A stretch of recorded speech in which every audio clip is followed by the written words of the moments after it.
Imagine you are standing at the edge of a high-altitude plateau where the air is thick and every breath feels effortless. For 9 months, your body has been living in this elevated state, fueled by a chemical surge that is literally off the charts. You aren't just at a peak, you are living in a biological atmosphere that your brain has come to accept as the new, permanent baseline for survival. Then, in a single afternoon, the ground beneath you simply vanishes.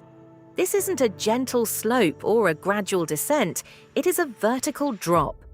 Within 48 hours, the massive hormonal pillars holding up that plateau are dismantled. You are free-falling back to sea level, but your brain is still trying to breathe the thin air of the mountaintop that no longer exists. You look at the cradle and expect to feel a specific, cinematic warmth, but instead you find a strange, hollow quiet. It feels like looking at a radio that's turned up to full volume, yet hearing absolutely nothing. You start to wonder if the equipment is broken, or worse, if you are. This silence isn't a lack of love. It is the sound of a nervous system trying to reboot in the middle of a lightning storm. This is the crash site, where your internal chemistry has plummeted while your external demands have moved into overdrive. Your brain's emotional processing center is currently starved of its usual fuel, causing it to misinterpret everything as a threat. The shadow on the wall isn't just a shadow anymore, it's an omen. The baby's cry isn't just a need, it's a siren signaling your total inadequacy. You might feel a heavy physical fog settling behind your eyes, making the simplest tasks feel like wading through deep water. It's a strange paradox where you are exhausted down to your marrow, yet your mind is spinning at 1,000 miles per hour. You are scanning for a predator that isn't there, because your body is stuck in a biological emergency mode that it doesn't know how to turn off. The most dangerous part of this fog is the liar's voice. It's a cold, internal whisper telling you that this emptiness is your new identity, rather than a temporary physiological state.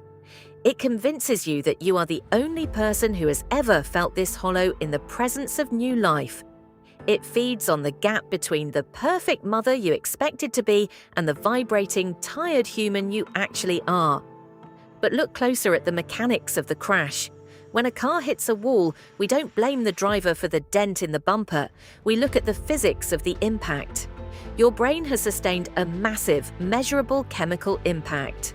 The intrusive thoughts and the crushing heaviness aren't you. They are the smoke rising from the engine after a collision. They are symptoms of a system trying to find its equilibrium. Realizing this changes the game because it moves the problem from your soul to your biology. You aren't failing a character test, you are navigating a neurological recovery. When the brain realizes it isn't under attack, but is simply low on power, the survival alarms start to quiet down. The fog doesn't vanish instantly, but it starts to thin, revealing the solid ground that was there all along. Control begins with the simple act of naming the crash for what it is. It's acknowledging that your current feelings are a physiological weather pattern rather than a permanent climate change. By stripping away the shame, you stop pouring gasoline on the fire of your anxiety. You give your nervous system the one thing it needs to start rebuilding, the permission to be currently and temporarily broken. Slowly, the sea level air starts to feel breathable again. The hollow quiet in your chest begins to fill, not with a sudden explosion of joy, but with a steady, manageable presence. You aren't returning to the person you were on the plateau. You are becoming someone who has survived the fall and knows how to walk on solid ground. The crash is over, and the reconstruction has already begun.